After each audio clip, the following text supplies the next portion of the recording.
This is the Construction Leading Edge podcast from constructionleadingedge.com. My name is Todd DeWalt, and we are all about helping construction business owners and leaders create freedom, impact, and wealth. Fry Classic Construction has been elevating the level of construction and design in the Nashville area for the last 2 decades. They are a full-service general contracting firm specializing in new residential construction and remodeling. In this episode, you'll hear my conversation with Brady Fry, the owner of Fry Classic Construction, who is also a client of ours. And here's what you're going to learn from this wide-ranging conversation. What's better than timely communication? You'll hear about how Brady's experience in the music industry helped set him up for success when it comes to dealing with construction issues. We talk about how to pave a wide path to success for your team, why Brady strategically stopped using the word estimate, what it looks like to negotiate against yourself during a project, how there are no casual conversations with clients. You may want to pay attention to that one. Why talent wants to be on a winning team. Brady talks about how the first guy to get mad usually loses, how important psychology is to being a business owner, and why a really talented person may not want to start their own business. And then we talk about the virtuous cycle that comes from hiring talented people. Brady, welcome to the podcast. Thanks for doing this, man. How are you doing today? I'm glad to be here. Thanks for having me. Yeah. So tell us a little bit about your business. Where are you located? What kind of work you're doing? How long you've been in business? Yeah, well, my company is Fry Classic Construction. We're in Nashville, Tennessee.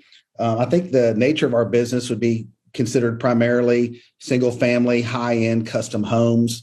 Almost all of our projects have a homeowner attached, so we do very little spec work. We do some remodeling as well. So I've been here. I moved to Nashville in 1991 to attend Belmont University and basically started in the construction industry in the late 90s. So really, I guess 24, 25 years. And I've got some employees that are still with me from those early days. I like to remind them that even though we've been around a while, I think that Fry Classic Construction in its current iteration is just a few years old, really. We've got a lot of new team members. We're taking the business in a different direction. So I've been around a long time, but again, I'd say some of these lessons that I've learned in business are fairly new for me. I didn't learn these all 20 years ago, unfortunately. So you're a fellow Kentucky guy, right? So you grew up in the Louisville, Kentucky area, and you spent an early part of your career in real estate. Is that correct? Yes, a little bit of everything. Those who have spent some time in Nashville know it's been a booming market. Well, it's really been a booming market since I moved here in the 90s. I mean, it's been ramping up, that the entire time I've been in Nashville. And so, like a lot of people, I initially moved here to be involved in the music industry. A lot of people might be surprised to know, but a lot of musicians in particular also work in the trades. The trades is easy work to kind of pick up. And if you get a music tour, you can drop and go back out and perform. And then tour's over, you come back in Nashville. And so it's not unusual to see people that you might recognize from TV working on job sites. That's how a lot of them fill their schedule when they're not on the road. And so I was involved in the music industry, started seeing what was happening in real estate. So I started buying houses in a neighborhood called 12 South. In the mid 90s. And my first house I bought in 1995. And I just kind of, elbow greased, sweat equitied my way into a pretty nice little house. Well, I sold that for a nice profit. And I thought, well, hey, maybe I could continue to do this. One thing I think's kind of maybe fundamental to how I thought of myself is I never thought of myself, even in the very early days in construction. And even though I was primarily doing houses that I owned, as a house flipper. That term is becoming really popular. And that's when you start seeing the explosion of all the house flipping shows on all of the, discoveries and all those type of things. But I really thought of myself as a builder, Todd. I wanted to learn how to build a house. I wasn't watching flipping shows to figure out how to get my buddies to do my demo for beer and pizza, to help, up my net profit. I wanted to learn the craft of building. And so I looked up to builders in the community. I thought, oh man, maybe someday I could be, good enough to attract some of those better jobs. But I started about as low on the ladder as you can possibly start, to be honest with you. So you mentioned that you build high-end custom homes. So to put a finer point on that, talk about you build some massive luxury homes, and your Instagram, the videos you have on Instagram are fantastic. The photos are fantastic. The homes are fantastic.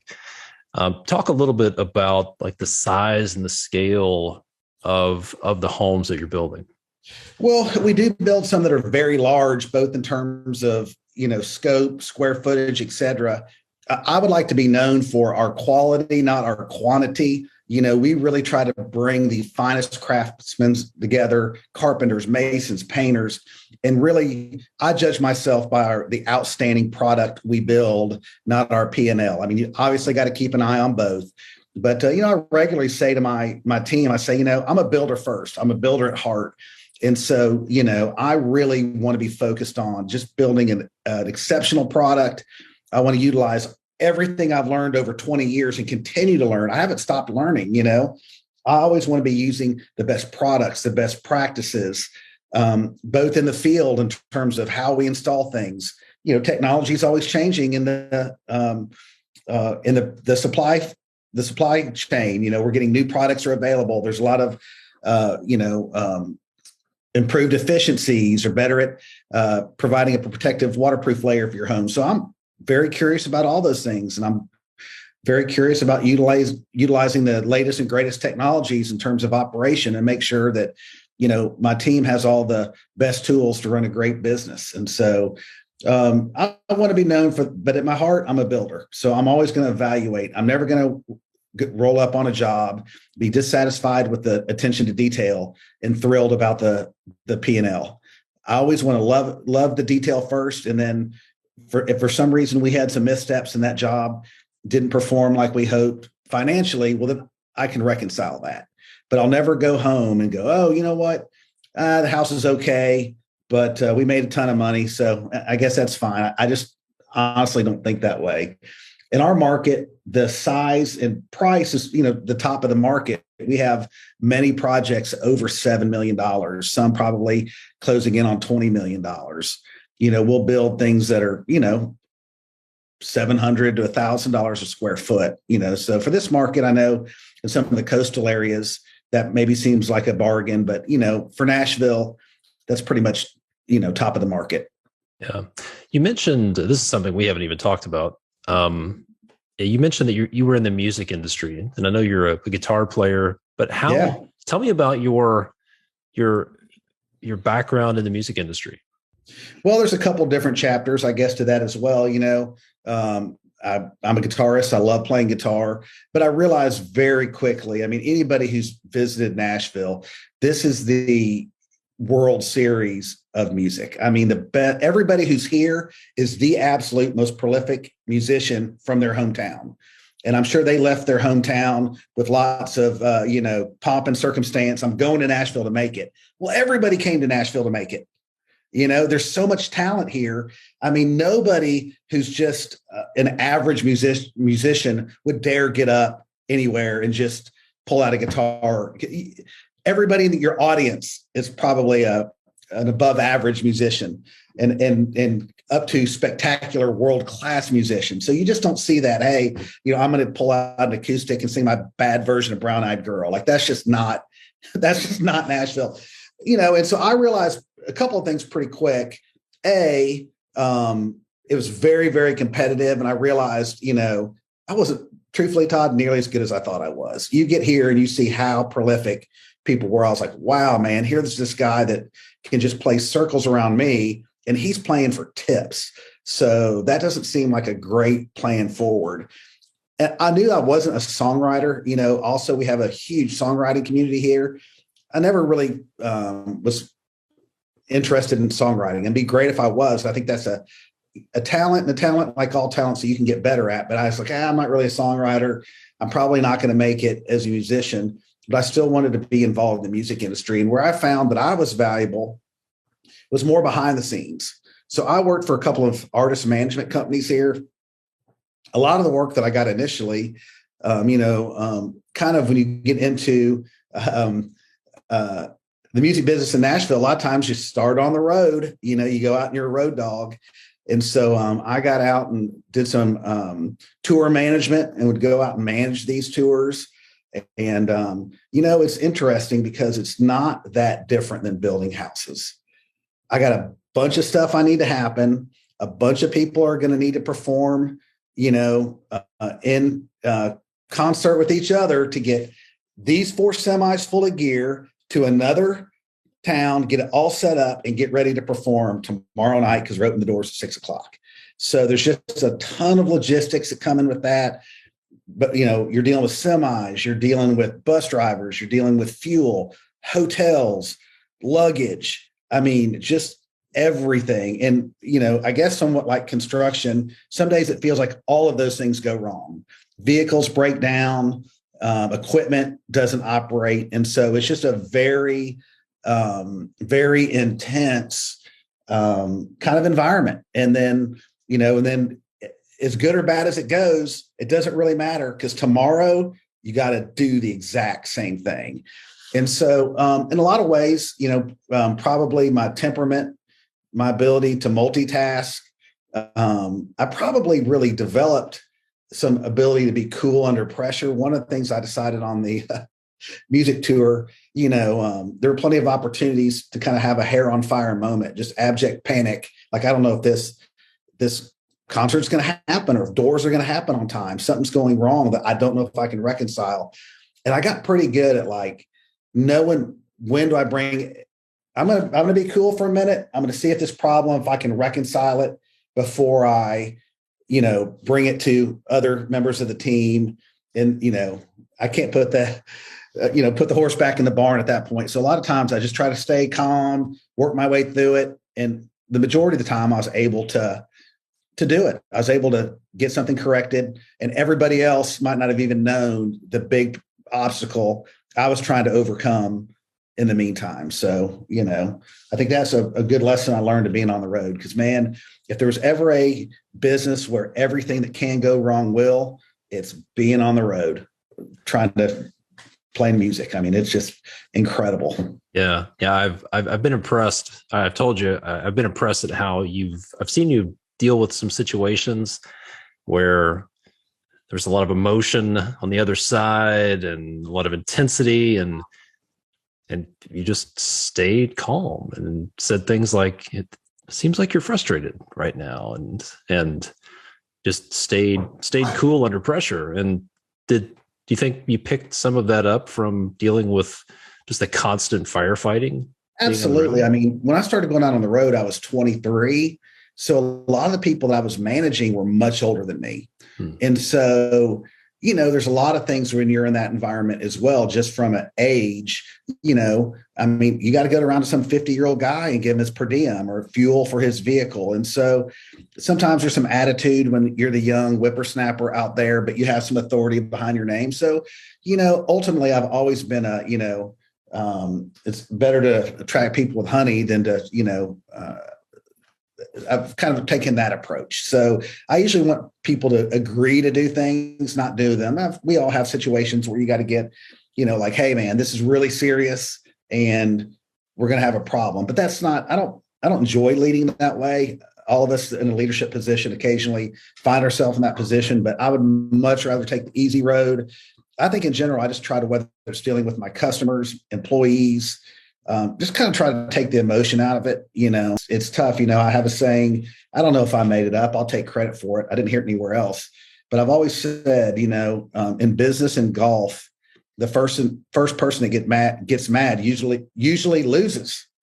So if I'm playing golf with a buddy and it's 3 holes in and he's, doing the tomahawk over his head with his golf club, I'm feeling great because I'm about to win some money, and I feel like that with my employees and my homeowners. Like, usually people revert to anger and emotion when they're losing an argument and they're trying to, double down on it a little bit. So that's not always true. There's sometimes people are rightly frustrated, and I'm the target of that frustration. And I try to be empathetic to what they're going through and maybe how my actions are putting in that position. But I don't try to double down on it or go tit for tat with the emotion. That things can really escalate. That's when you say things that you can't take back sometimes.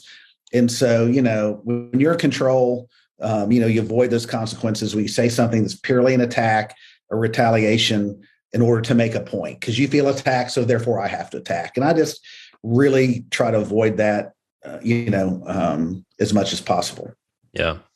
So let's talk about the type of projects you're building. These are $7 million, $20 million projects. You're working with professional athletes, music, people in the music industry, very high net worth individuals. What are some misconceptions or things that would surprise people about the type of projects that you do?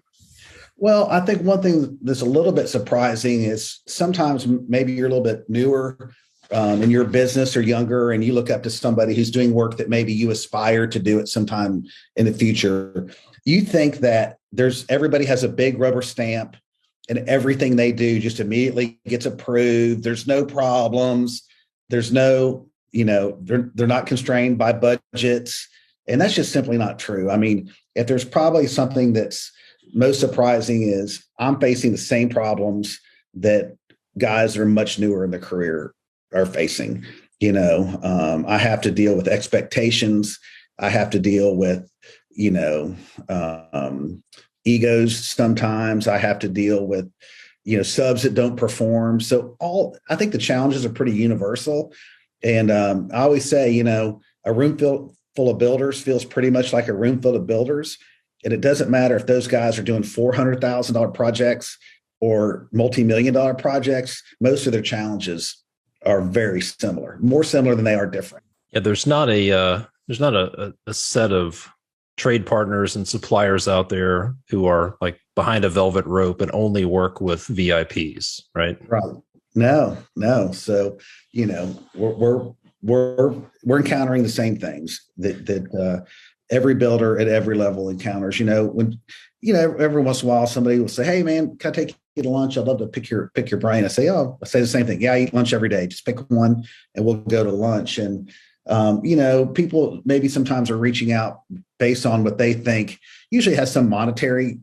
Oh, Brady, he must be killing it, or I want to learn something. And I have to say, you can become pretty formative in building trades in a few years. I can't personally do very much on a job site, to be honest with you. I can't frame a house, but I understand framing. And so you can get some working knowledge and build some skills that be really valuable in operating a general contracting business. Figuring out the people is a lifetime endeavor. I mean, I never go, man, I just got this customer figured out. I mean, every customer is different. Maybe a dialogue or some piece of information that you shared with the customer was like really effective with one customer and is just a zero, doesn't bring any understanding, any agreement with another customer. So you're just trying to figure those customers out. And, I feel like that's really just a lifetime endeavor. If I find the, silver bullet, I'll be happy to share it with your listeners. But I can tell you, over 20 years in, I've gotten better at communication, but it's, I can't say that it's mastery. It's just ongoing, it's just ongoing. How important is understanding psychology to being a business owner? I think it's really important. We talk a lot about communication. And I think when we talk about communication, generally people revert to the time of the communication, like how timely, like I called you right back, or I respond the same day. All those things are great, but people don't really think about the quality of their communication. What words am I saying and how am I saying those in a way to build understanding with the person I'm communicating with? That's really should be I'd rather get better communication than timely communication. I've got one of my subcontractors. He's a great guy, but he cracks me up because I'll go, hey, Brett, we got you down on the calendar for a rough in on this job, just making sure we're good. He goes, yeah, man, I got your back. Well, he's communicating with me. He's got my back, tells me nothing.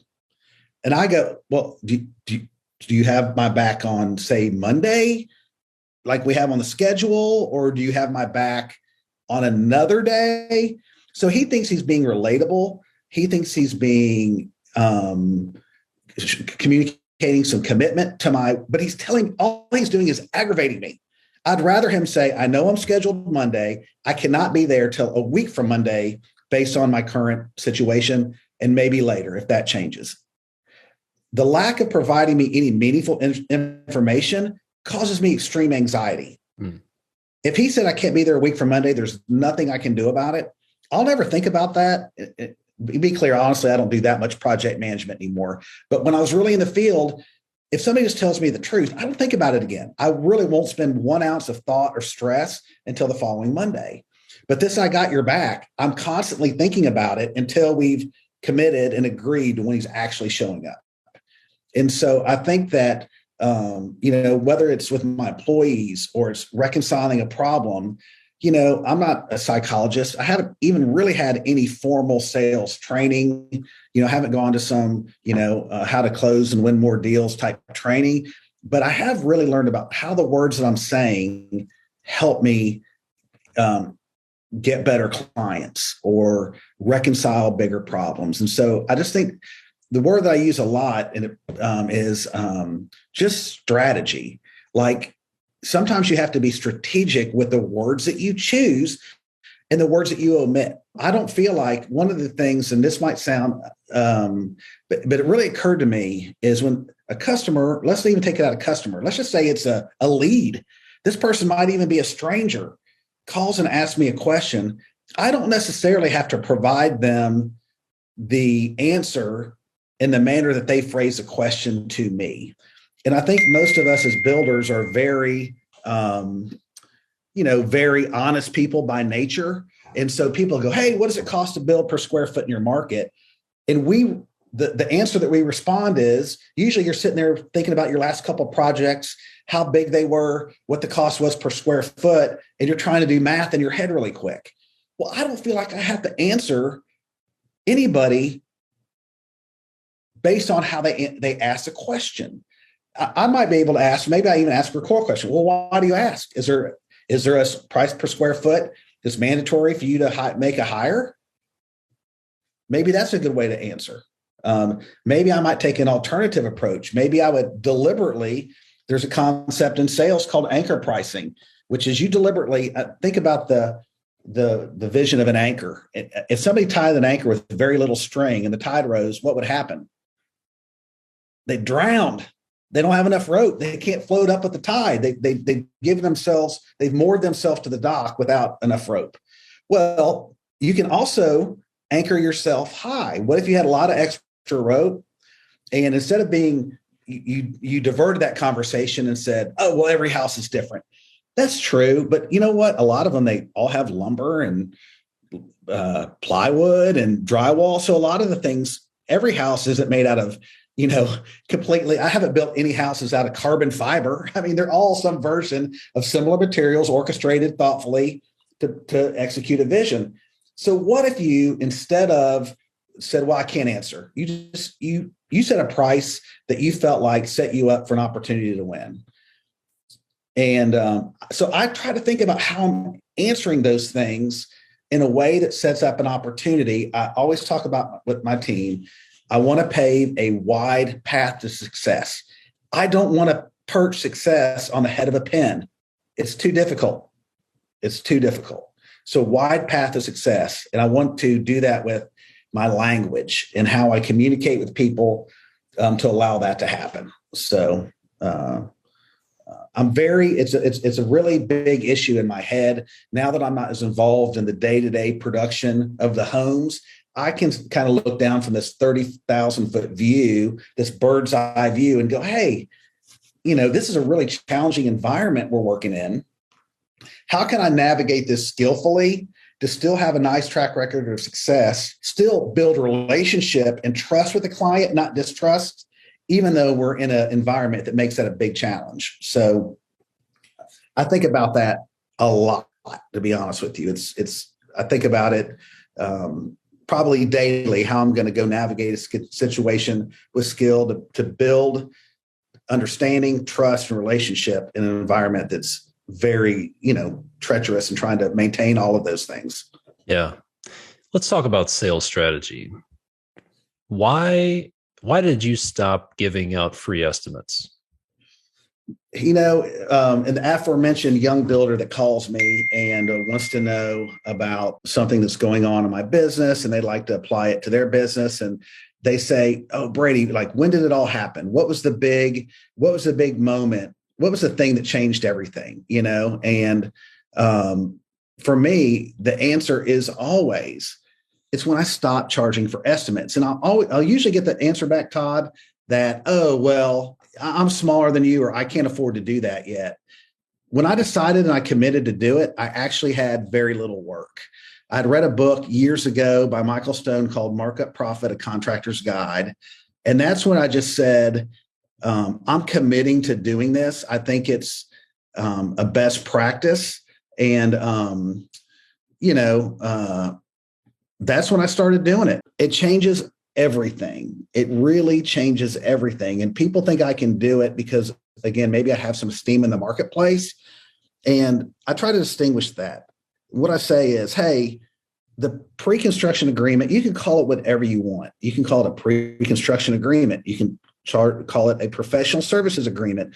You can call it about anything you want. But all it says is, I'm a professional and I don't work for free.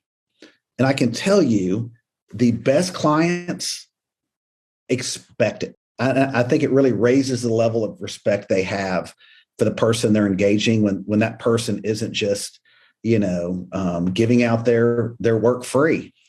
It's not really any different. We've all probably been in a relationship at one point where, somebody liked us maybe more than we liked them in college or high school, or some girl that just, for whatever reason, I know you were a big athlete. I'm sure you had lots of young ladies in high school and college that were attracted to you. And, the ones that were probably most interested in you, maybe were a little less interested in. Well, who are you interested in? The person who wasn't always available, the person who, you call them and say, "Hey, I'd like to go out." And they say, "Well, I don't know. Let me check my calendar," because that person, it creates some scarcity. So I just think there's some things, that are just inherent to human nature that we can, employ even in selling construction services. So those are a couple of the key things. One of the other big things I'll say, you will never, this is kind of a little aha moment. There was a builder that I really looked up in town. I looked up to his work. I said, man, he's just so good. Their work looks so good. I really aspire to do the quality of work that this other company's doing. Well, what I realized is he doesn't take any work that's not, Mike Hudson was the guy's name. Mike Hudson only builds at one level. And if you want to employ Mike Hudson, you have to agree to build at that level. That's just very simple. And it's very hard to do that if you're in a competitive environment. You want to engage your customers as quickly as you can in a consulting, and you're the expert environment. That's the relationship you want to have. I'm the expert, and I can tell you what it's going to cost to solve this problem. When they're sifting through 5 estimates, first of all, there's never enough. There's no specifications when people are agreeing to do this free. There's very little information. And so I just said, I'm getting out of this rat race. If people want to employ me, they want to hire me, we're going to have a consulting relationship. Now I can get the better subs on my projects because we haven't determined the basis for getting hired is that I'm the lowest price. So I just don't really feel like you'll ever build the homes that you want to build with the subcontractors you want to utilize if you've got if you're just out there papering the town with your estimates and hoping somebody signs one. It's just really, it's counterintuitive. I was thinking about this, Todd. I thought, people say, "Well, I can't do that in my market." And I would argue if nobody's doing it in your market, even better. It'd be a bigger problem if everybody was doing it in your market. How would you distinguish yourself? Some of those laws of attraction and that scarcity. Well, if everybody's scarce, how are you going to be more scarce? And so, I thought about this one time. I was laughing. My wife was watching The Bachelorette or The Bachelor or something, and there's 25 people in a house all vying for the affection of the Bachelorette. And I thought, man, you know what I would do? I would ignore this girl the hardest. I wouldn't make eye contact with her. I would maybe not even show up to our date because there's going to be 24 guys falling all over themselves to impress this woman. Well, that's a pretty, again, that's a race to the bottom. I got to who's going to win that battle? How do I distinguish myself? I'm going to pay this girl no attention. None. I'm not going to, I might not show up to her date. I might brush her off when she hands me the rose, but I would go to the opposite extreme. And that I'm kind of making a joke out of that. But all I'm saying is you got to create some scarcity. You got to create some stakes if you want to enter into a consulting professional based arrangement. And so I had this thought the other day because I've had to employ some new professionals in my business. Todd, can you imagine how confused you'd be if you called a CPA or a high-powered attorney that you said, hey, man, I'd like to have an attorney that's by the phone for my contract reviews. If I ever, unfortunately, get served with any papers, I want to know that I got somebody that would vigorously represent me. And you got on a phone call with them and they told you how great their business was and how qualified they were. And then you got done to the phone call and they said, all right, well, hey, Todd, it was nice to meet you. Would it not be confusing? You'd be completely confused. But when they say, hey, man, I'm going to email you over a copy of my retainer agreement, you hit that up. And then we expect that. We might even be frustrated if they didn't provide it. And I think the best clients feel the same way. You might have just nailed the best meeting of your life and your customer sitting there going, what's next? And if you don't provide it, not only are you not maybe securing a job that you want with your ideal client, you're frustrating them. They're going, good, now what? And you're going, all right, see ya. So have it ready, present it at the first meeting, and move on. The best clients always sign it. People act like I'm a wizard when I talk about these agreements. Todd, there's zeros. They get signed so quickly with no pomp and circumstance or fanfare. They're ready to sign. All I've got to do is present the document and then we move on. Hey, it's Todd. We'll get back to the episode in just a minute, but let me ask you something. Have you ever signed a contract and then everything starts to feel a little bit chaotic? Questions fly around like, who's ordering what? When does the job actually start? Is the team ready? Did anybody order this material? Has this been approved yet? Project starts to feel like a fire drill, right? Well, the biggest problem in most construction businesses isn't a lack of effort. It's not the people. It's not the projects. It's not the clients. It's not you. It's the gaps in your process. Gaps where details fall through the cracks, where nobody's sure what to do, who's doing what, when it gets done, and you, the owner, end up filling in all those gaps, right? When there are questions, who they got to call?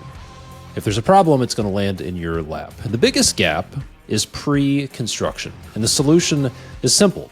Nailing the handoff from sales to construction. Nail the handoff from the office to the field. Your projects are like a relay race and there's a baton that needs to be handed off.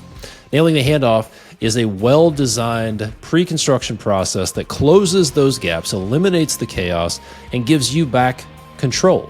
It gives you back the time so you can work on the business instead of being buried in it.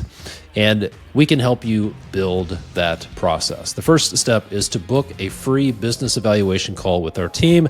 On your business evaluation call, here's what we're going to help you do. Spot the real gaps that are creating the chaos, show you how to nail the handoff and how doing that will put you back in control of your business. We'll even uncover some of the hidden profit that's already in your business. And if it makes sense, we'll talk about how we can help you build a business that runs without you. Click the link in the show notes to schedule your call.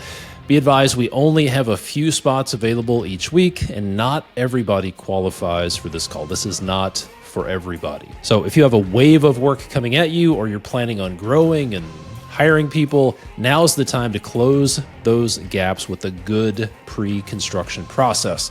If you're ready to stop reacting and finally take control, this is your next step. Go book your free business evaluation call with my team today. This is something that I realized about 1.5 years, 2 years ago. It became apparent.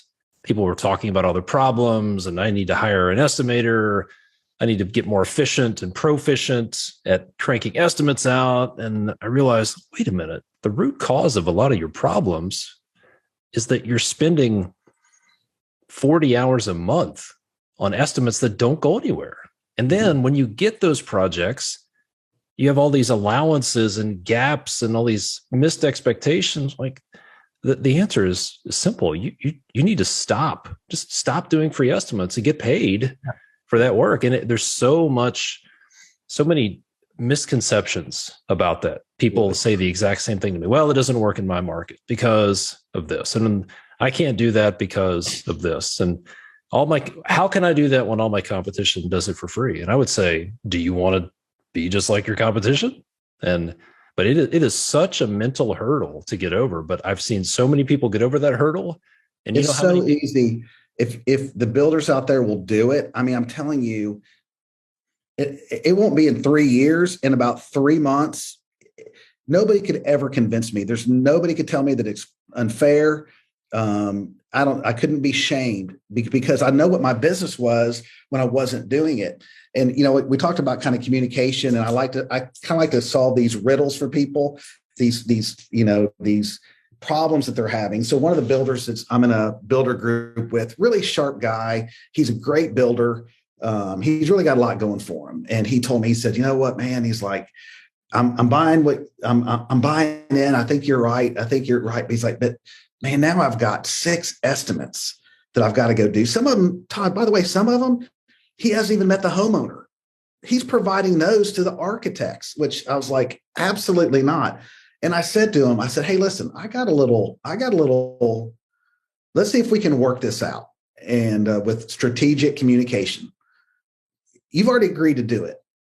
So now normally when somebody wants to engage me, I have that conversation on the front end, but let me workshop this a little bit in my head. And I said, this is what I'm going to recommend that you do. I said, why don't you call back those 6 people and you just say, hey, listen, I need to call. I need to be honest with you about something. I know last time we spoke, I agreed to provide you a free estimate. Well, I need to be honest. I've already realized I'm not going to be able to build these houses. Not only am I not going to be able to build the number of houses of people that are reaching out to me, I don't even have time to do the estimates. So what I've decided is I want to try to identify the people that are really most interested in working for me. And what I found is, I know this is, this is new, but I'm going to offer a pre-construction estimate. And of those 6 estimates, I'm supposed to be providing the ones that actually, so I asked him, hey, let's retroactively go back and get it. And it worked. Some people said, oh, no, because we've talked about this. We've talked offline a little bit. When you introduce money into the situation, it makes them tell you what they're not telling you.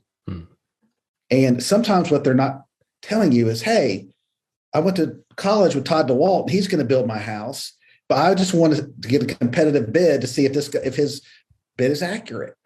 Well, if you're doing it free, what's their incentive not to get as many free prices as they want? But as soon as you inject money into the equation, it forces them to tell you what they're not telling you. Because if they really just wanted to hire you, then they would pay for it. An analogy I had, everybody in the construction business has tried to get a truck, and they went, the dealership says, we got no trucks.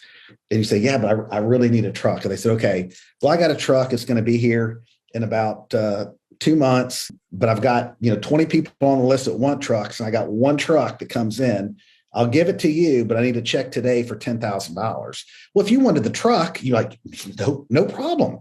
You would immediately write the check for $10,000. Now, if all you wanted him to do was to quote you a price on the truck so you could go around town to see if anybody would give you a better price on the truck, then you would hedge, because you're not really trying to buy a truck.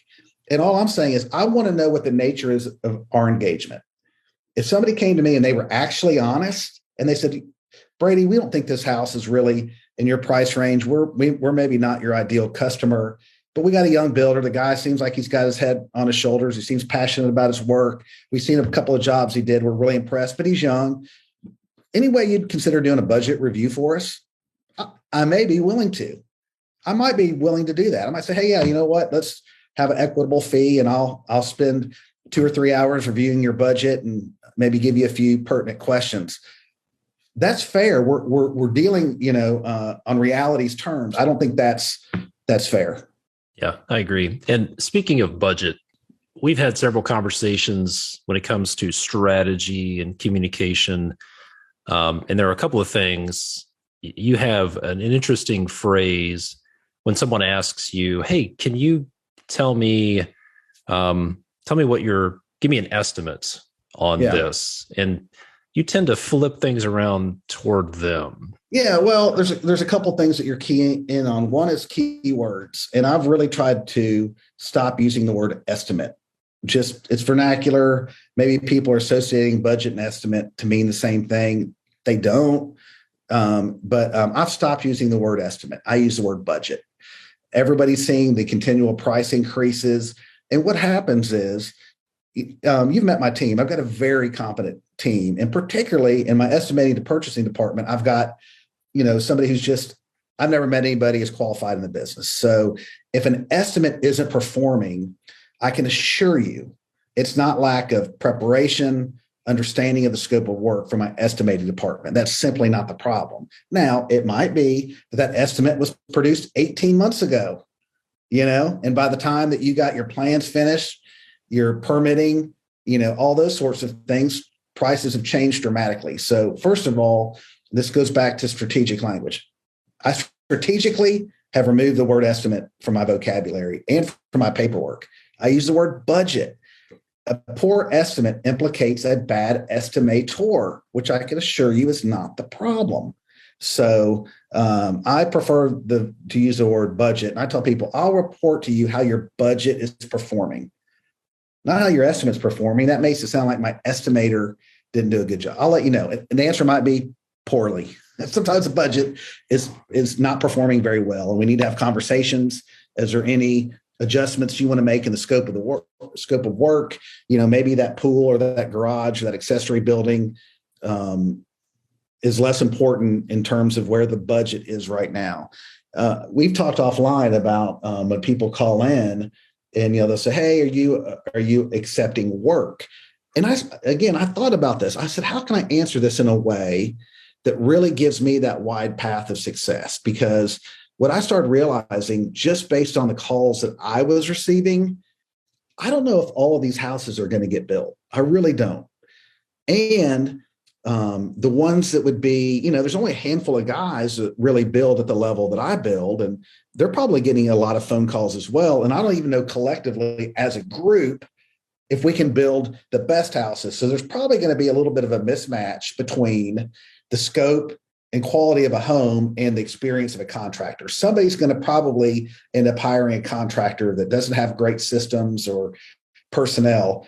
And so I want to say, how can I kind of quarantine myself just for those great jobs that will give me that wide path of success? And so I really kind of thought about, again, I think it's important if you find a dialogue, in sales, they'll talk about scripts and dialogues.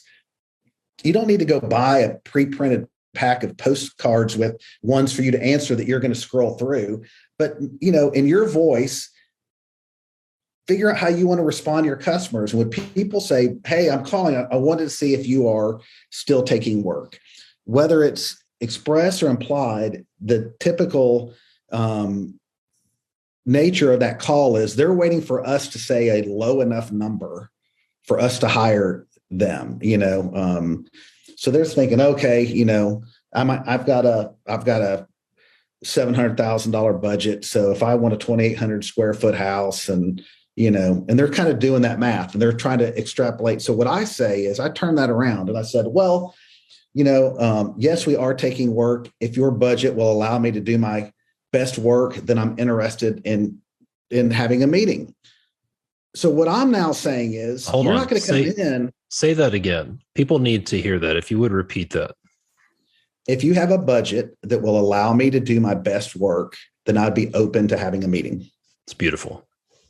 Yeah. But I kind of had to workshop that. I try to be very particular about my words. I'm the kind of person, I'm more of a verbal communicator. It takes me hours to write emails. I mean, hours, because I want to be understood. I want to be concise.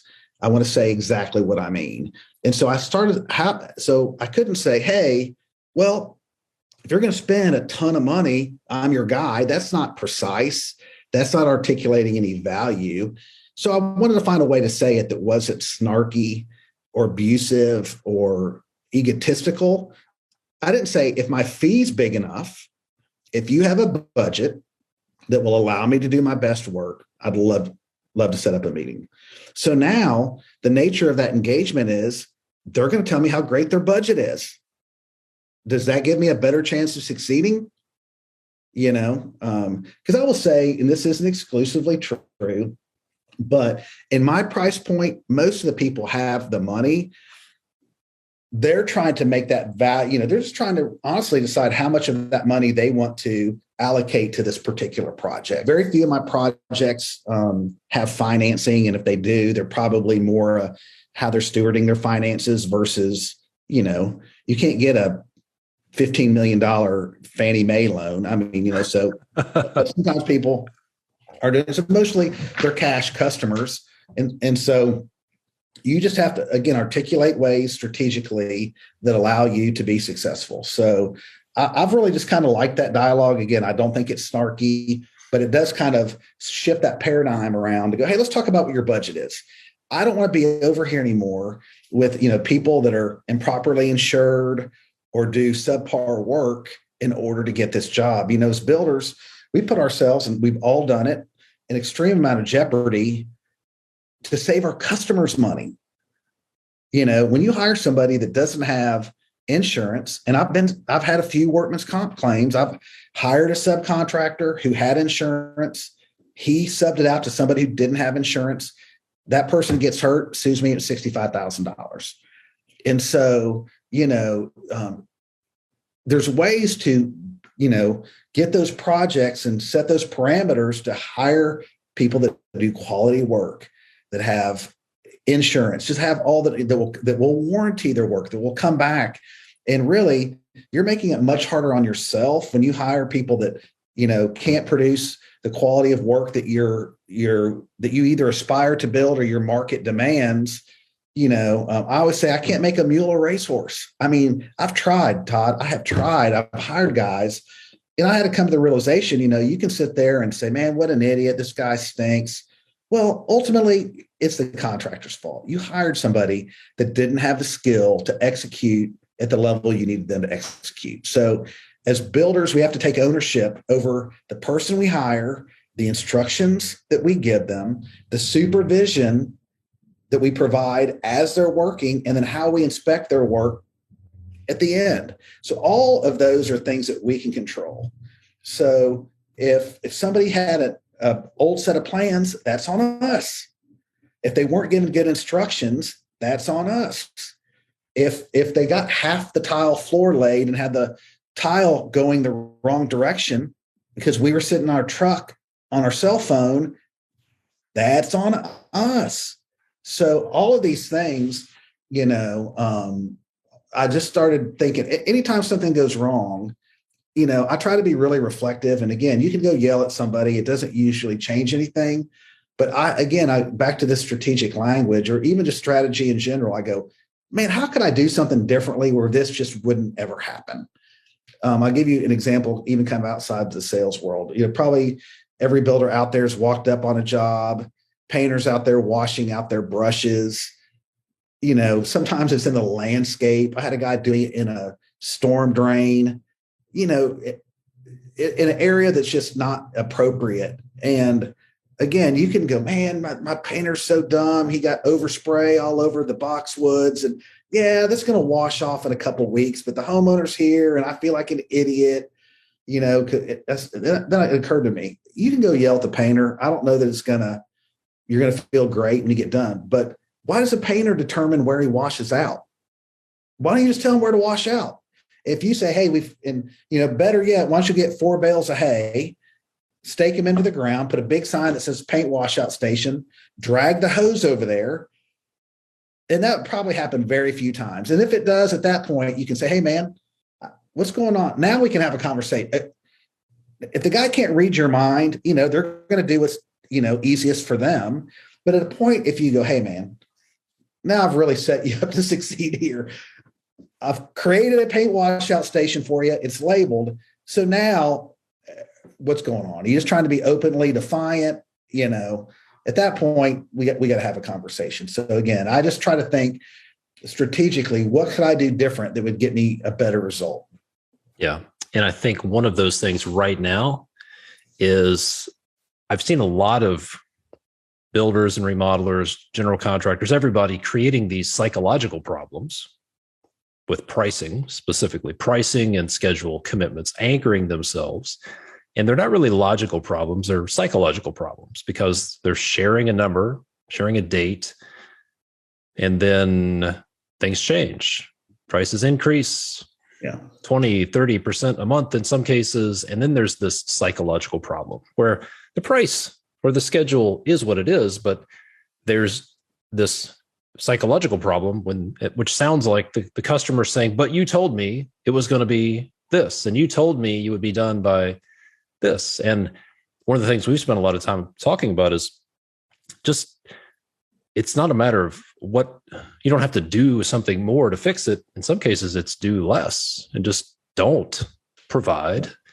In this case, don't anchor yourself. Just don't respond. When they ask you, hey, can you just give me a ballpark price? I know we don't have a design. I know we don't even have any idea about it, but just give us a price. And one of the things that we've talked about that I would really encourage people, and again, Todd, a lot of this stuff is pretty new to me. And I say that because it's hard to kind of have this clear thought and be the guy who's in your pickup in their driveway or on site at 7:00 in the morning.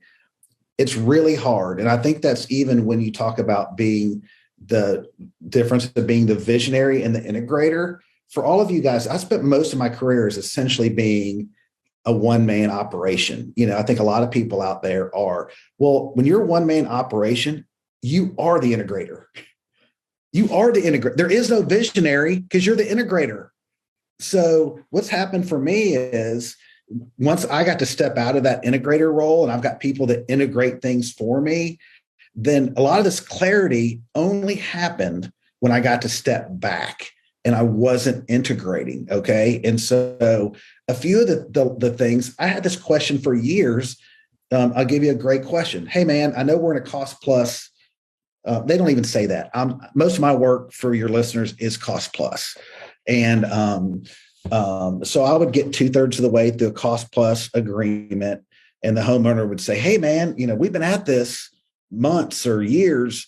Like I want to know what it's going to cost to finish, which is a completely reasonable answer. That's not nonsensical. That's completely reasonable. Well, what I would do is I'd come back to my office, hair on fire. I'd usually have to divert a lot of energy because, again, I'm the integrator. So now I'm not going to be in the field because I'm in my office going through, okay, what cost have I partially paid? What's paid in full and what have I not paid any of? And then try to create a document. And I'd go back to him. I'd go, hey, I worked on it and I got you. It's about 250,000. We got 250,000 left. Well, then inevitably you forgot something. I got your bill for 275. Now I'll pay the 250 that we agreed to 3 months ago, but I'm not paying the extra 25. Or man, I'm super generous. I'll split it with you. Man, I'm so generous. Yeah. I'm going to split. And so what I would say to the builders out there that I go, yeah, I get that question all the time. What I say, and again, I'm kind of a relatable person. My clients like me. So some of these things I say may sound snarky. I feel like I'm able to deliver it with a little bit of levity, a little bit of empathy. But if you read what I said out of a book, I would sound like the biggest jerk. And I say, oh, great news. Great. Todd, I can tell you exactly how much it's going to cost to finish. And they're super relieved. Great, man, this is the best news. How much? And I go, the same as it was before we started. All of the cost plus my markup. Now, if the office is doing a great job at keeping Builder or Co-Construct up to date, that's probably the best thing. It's not perfect, but the best information in terms of how that's looking, that's going to be on Co-Construct. But the minute you spewed out a number, you just converted your cost plus job to a fixed cost job. And I don't think that you should negotiate against yourself while the job is happening. If they said, hey, 70%, again, talk about making these agreements. If somebody said before you signed a contract, hey, Todd, I'm going to hire you and I'm going to agree to everything that we have in this agreement. but 75% of the way to this job, I need a cost to complete, final cost to complete. You might take that job, but those terms would need to be negotiated at the beginning. You might be able to say, hey, at 75%, I can actually give you a really good cost to complete, or I can't. But those negotiations happen before you start the contract. The same thing on the finish date. We all get into, when are we going to finish? When are we going to finish? I would just say don't ever say anything less than 100% of the time that's in your contract. So, that's one of the things I will say is I kind of get routine at it. All the time in the contract, probably more. All the time in the contract, probably more. And I had a situation, you met one of my project managers, just outstanding guy, Jason Carter, and we were building a big project for a family that I had a personal relationship with, and we were out to just an incredible start. I mean, all the stars aligned. Jason was just killing it. And I started getting excited. I thought, we're like 4 months ahead of schedule. And so I kind of caved to a moment of weakness, probably trying to be a pleaser, get some of that affirmation. My client said, hey, man, when are we going to be done? I said, man, I'm going to have you in here by the end of the year, maybe Thanksgiving. Well, by contract, we weren't required to be done till April. Well, man, that was really, and I've apologized many times to Jason. I stole defeat from the jaws of victory. I had till April to do it. Now, it really was unfair to Jason because I didn't even give him the time that we were contractually allowed to perform the house. Now, there's even a list of 1 million. I think, in a force majeure, a pandemic would come in to give you some additional leeway if you were 6 months behind. And I really felt bad about that. And again, I started strategically having to say, I got to give my guys room to perform. Jason I could have said nothing. They probably would have got in January, and he still would beat the calendar by 3 months. And everything ended up fine. The homeowners were happy, but I feel like strategically that was a big misstep for me. I should have given Jason all of the time and then be able to come in again later in the project on the white horse and go, great news, guys. We're going to be done 90 days early.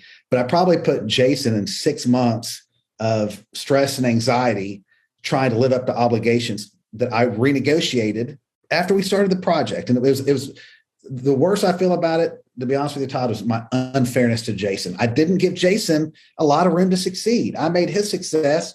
I perched his success on the head of a pen, and that's not fair. In this environment, it's not fair. So I really regretted that. Hey, this is Todd. We'll get back to the episode in just a moment, but I've got a time-sensitive announcement for you. If you're frustrated with your team and you've ever caught yourself thinking, why do I still have to do all of this stuff myself? Then this is for you. Maybe you're constantly cleaning up after your people. Maybe you're constantly answering the same question over and over. Maybe you can't take a real vacation without your phone blowing up. You have these things you want to work on in the business, but you just don't have time. Or worse, you're concerned that your A players could be getting burnt out because they're carrying the weight of the B players that you've kept around for too long. If that hits close to home, then this is for you. There's a better way. On October 16th, we're hosting The Advance. It's a one-day live event in Nashville, Tennessee, designed to solve the biggest growth blocker in your construction business: your team. And the theme for this event is how to build the team that builds the business. Here's what you're going to walk away from this one-day event with: how to stop settling for B players, how to develop intrapreneurs, employees who think and operate like owners, and how to build a culture where your team takes ownership of results. This event is not for entrepreneurs. This is not for people who are a one-man show, one-woman show. It's not for aspiring entrepreneurs. If you're thinking about starting a business, or if you don't own a construction business, this is not for you. It is for owners of custom home building and remodeling companies doing at least $1 million in revenue a year and who have a team and who want to build the team that builds the business. If that's you, go grab your seat for this one-day event, The Advance. Go to constructionleadingedge.com/live, LIVE, and grab your ticket before it sells out. This event will sell out, so go to constructionleadingedge.com/live, LIVE, and grab your seat for The Advance and learn how to build the team that builds the business.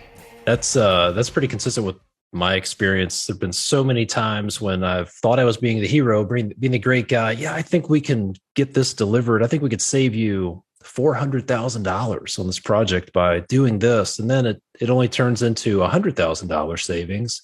And instead of them being happy, they're like, where'd the other 300 go? I think you guys are stealing from us. I'm like, what the hell? And so, there's an old saying, no good deed goes unpunished. And Absolutely.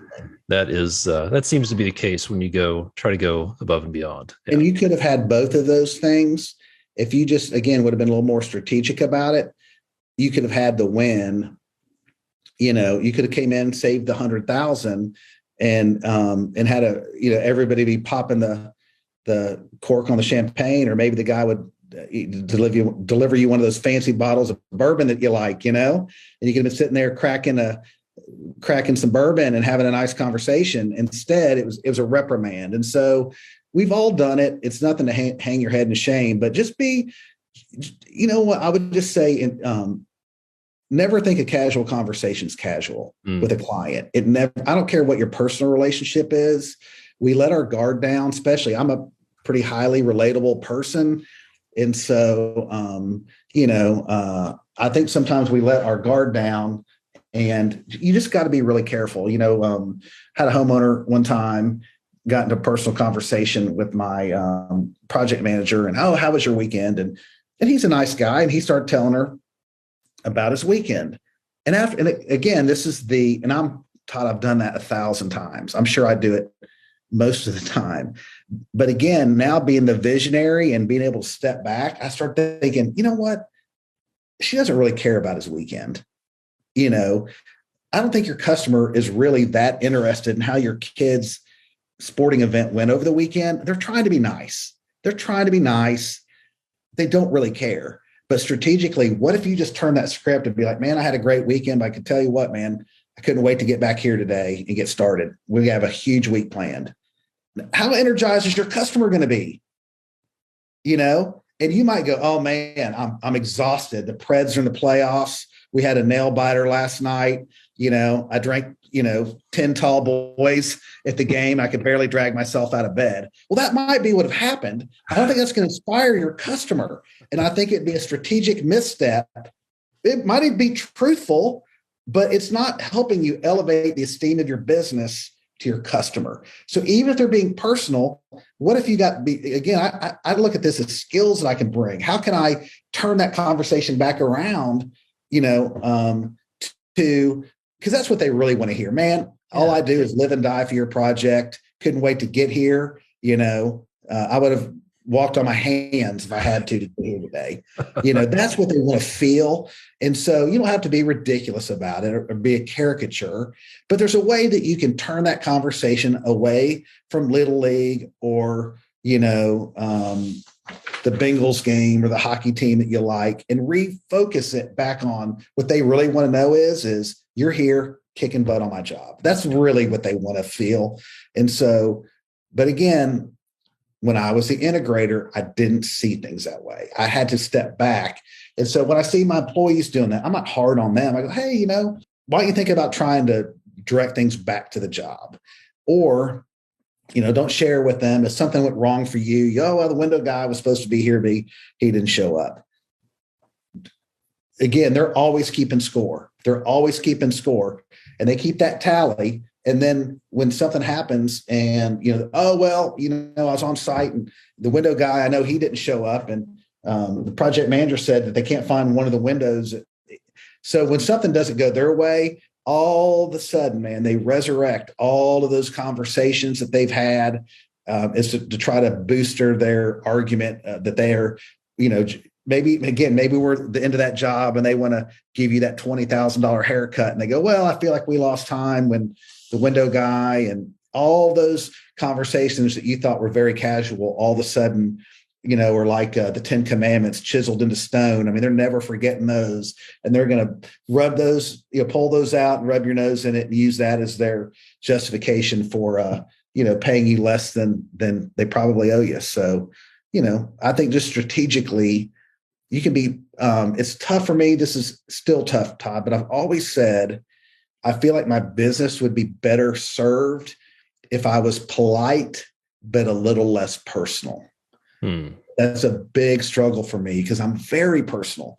So I fight that all the time, and sometimes I just go, man, it's who I am. Occasionally it's part of why people hire me. They fall in love with me. But on the other hand, sometimes I make concessions or make an immature decision because I let things get a little bit too impersonal. So I'm always facing that battle of that, hey, polite, but maybe a little less personal. Somebody like me, that's a big struggle. Yeah. That can be a double-edged sword. Definitely. Yeah. So we've been working together for a while now, 3 or 4 months. What was the challenge that your team was having that led you to contact me about working together? That's a great question. And I think it's pretty clear. And there's some vernacular that you use all the time, but I think it's just a great visualization. And we always talk about two of the things that you talk about a lot is one is accountability silo. Like, who has an accountability for this? Especially in these environments where many of us, our business have grown, really quickly in a short period of time. It's like, well, who's doing what? I got all these people. Who's got the football? And, if you're playing football, the quarterback can have the football or the running back can have the football, but only one person can have the football. And it's important that the person that has it knows they have it. And the person who doesn't knows they don't have it. And so we're still working our way through that, to be quite honest with you. But that is, you really have to define that. And you need to go, hey, when we're evaluating your performance, it's based on, you had the football. You were responsible for performing these tasks. Probably what makes that even a bigger challenge is, you get people that have different abilities, different talents. I mean, I love my team. I think I have a super strong team. I'm very proud of them. I think it's been a huge secret to our success, but, one of our key players is very strong. And she gets particularly, and I have to tell her all the time, I say, Emily, I know it bothers you when a lot of stuff gets left in your lap. And I know this isn't going to make you feel any better, but it's because you're so competent.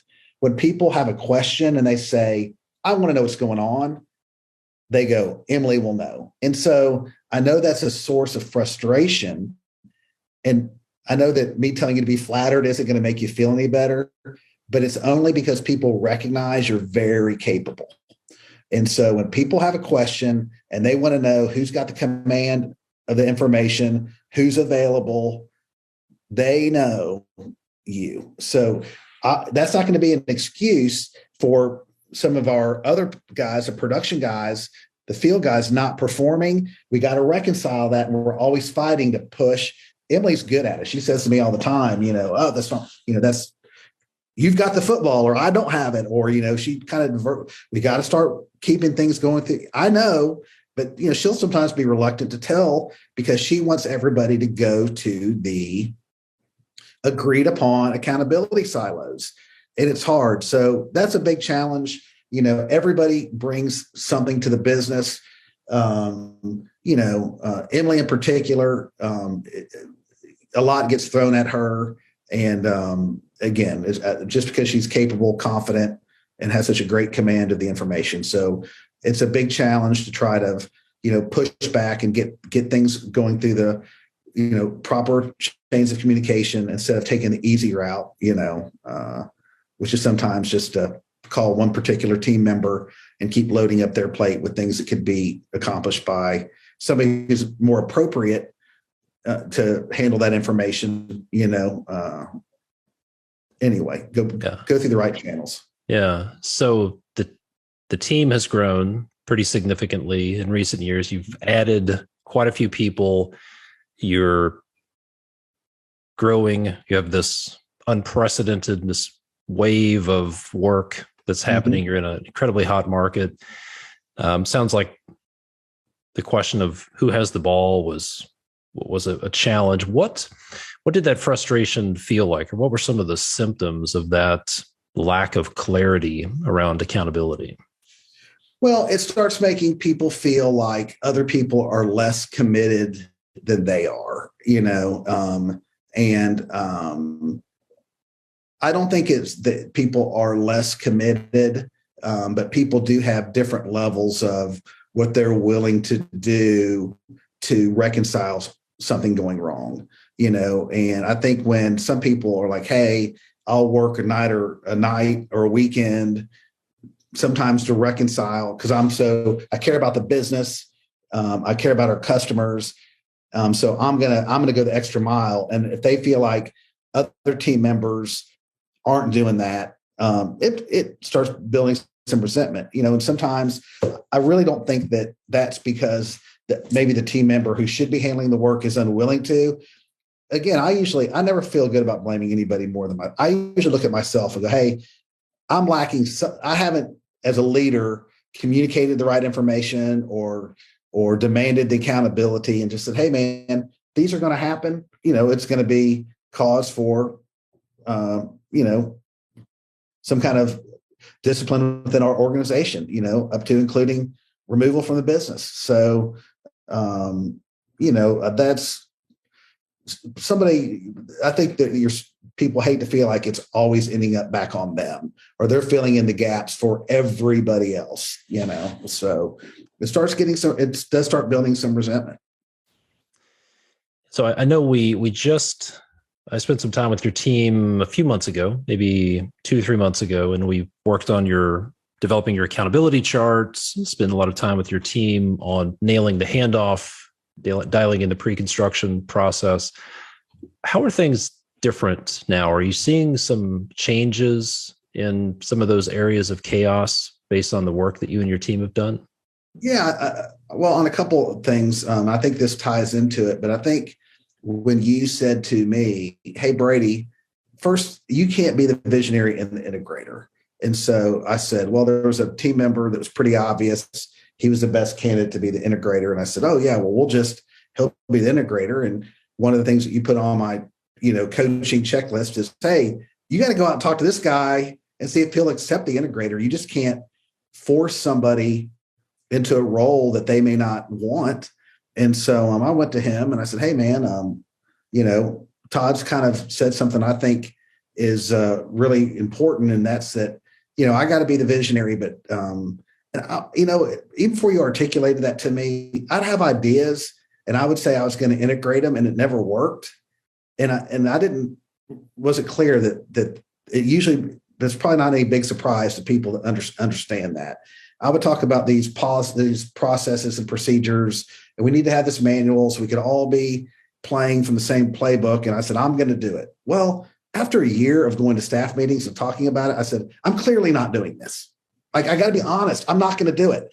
I want to." And it was even hard for me to say that out loud, but I had to be honest and go, "I'm not, I can't be the integrator." And so we ended up approaching some of those things more as a team, allocating time to go through it as a team.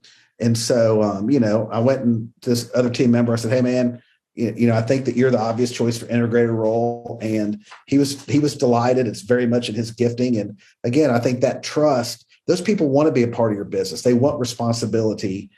They want a challenge. And, so I think that all of those sorts of things, it wasn't just going, "Hey, here's something you're putting on me," or more work. I think it actually is increasing the professional relationship. I think this guy, I don't know, was grateful that he was receiving that mantle of integrator and takes it very seriously. And he's doing a far better job than I could do myself.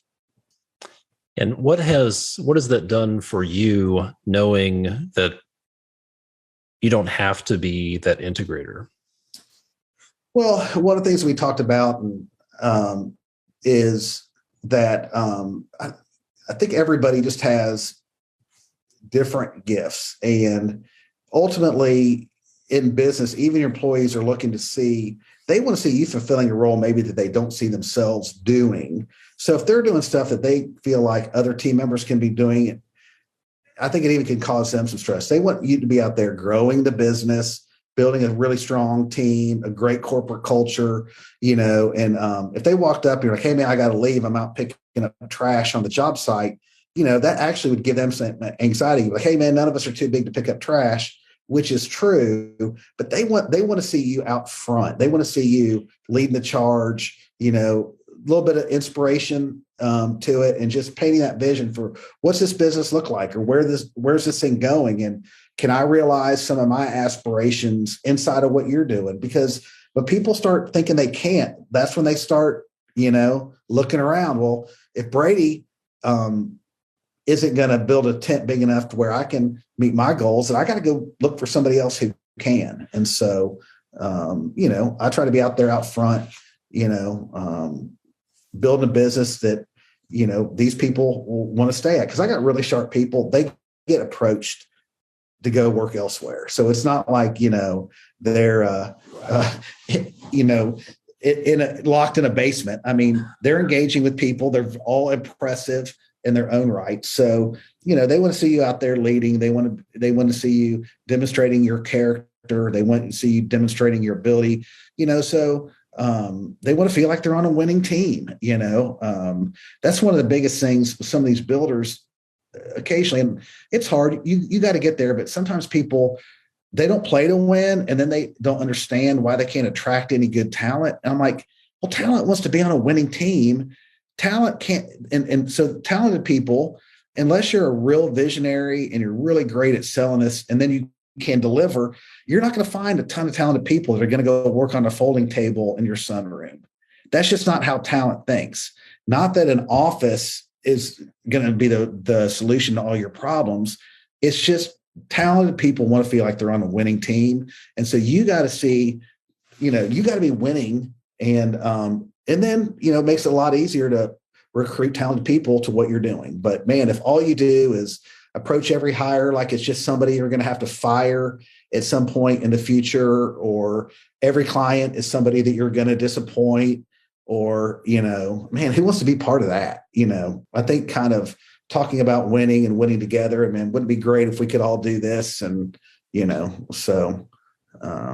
Yeah, you definitely, you have a very impressive team. The tenure of some of the people on your team, and just the caliber of people. You have one member of your team who traveled from a different state to come work with you, I think. And so clearly you're doing something. I think I was projecting winning.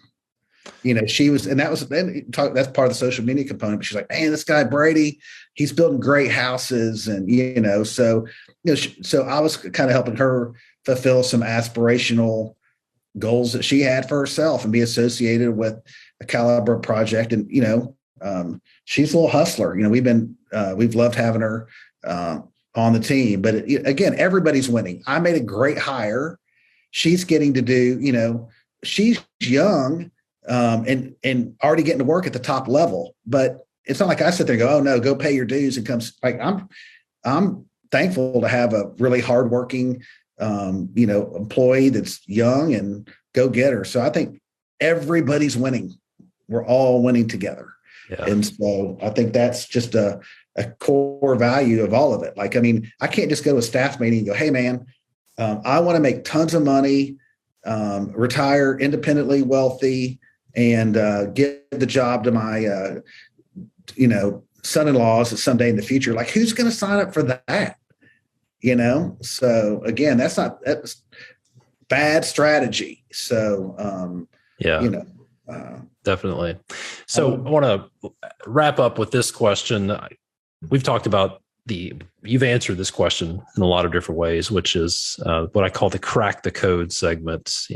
And you've clearly cracked the code on quite a few things. We've talked about sales strategy, using pre-construction agreements, and But what is one specific part of the business that you really feel like you've cracked the code on that you'd be willing to share about? Maybe it's not your secret sauce, but it's like number 2 or 3 on the list of things you've cracked the code about. Well, and I don't know that there is any secret sauce. Everything kind of all comes together in a big jambalaya.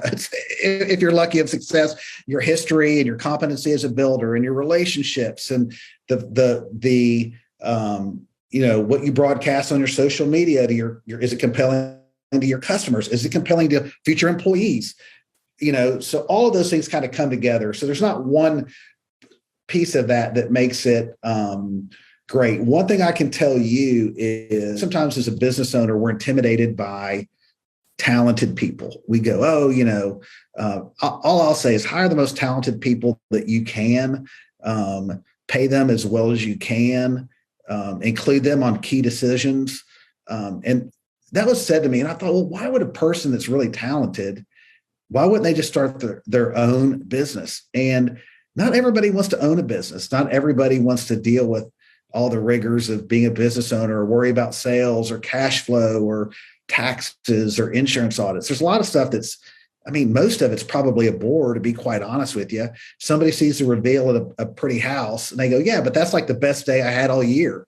The wife crying and hugging me, with excitement over this beautiful project that's now come to life. Like, that was a pretty short time. There's a lot of times like, hey, we got your insurance audit. You owe $25,000 more on your workman's comp policy.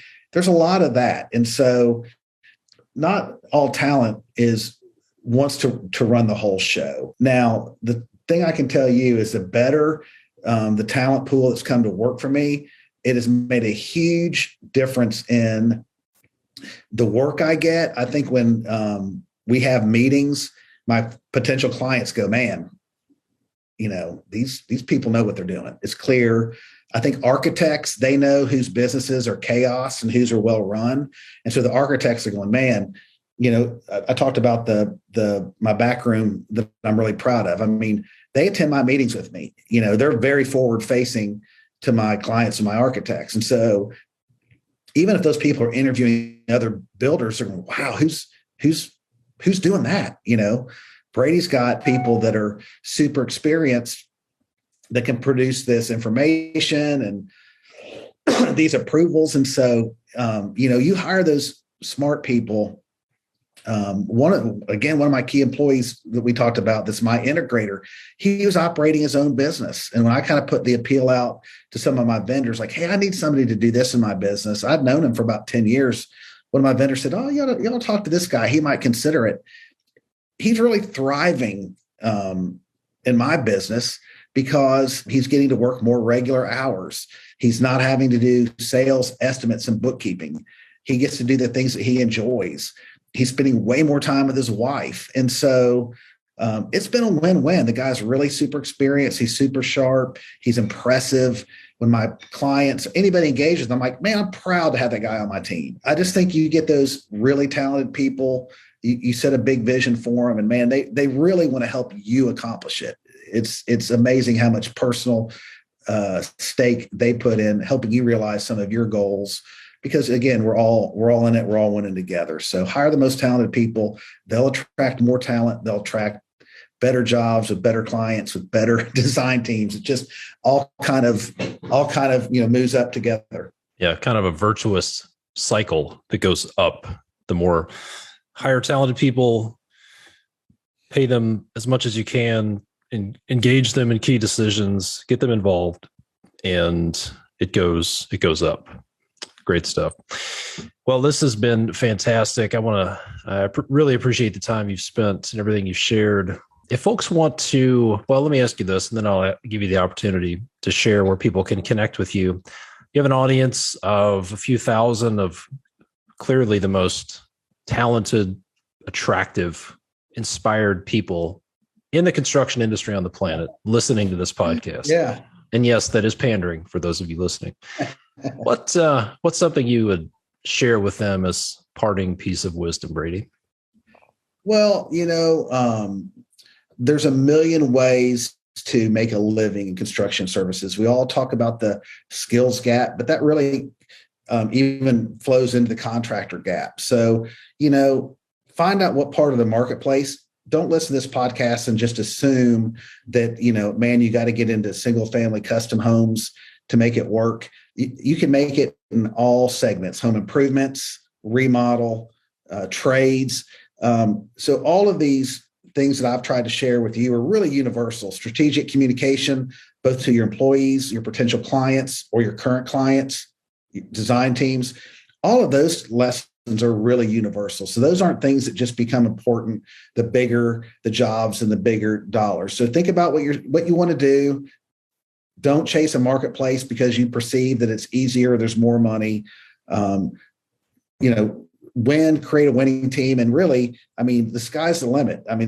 There's just less people going into the trades. Those people that are currently here really can pick their jobs, build great businesses for both their families and their, employees. So it's a great time to be in the construction industry. Well, if people want to follow you, connect with you, maybe they're one of those incredibly talented people that would like to join your team, where should they go?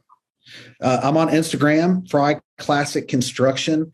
Feel free to message me. Again, it's something I said. If you're a builder out there and anything I've said has resonated with you and you want to, you can send me a message on Instagram or email me at brady@fryclassicconstruction.com.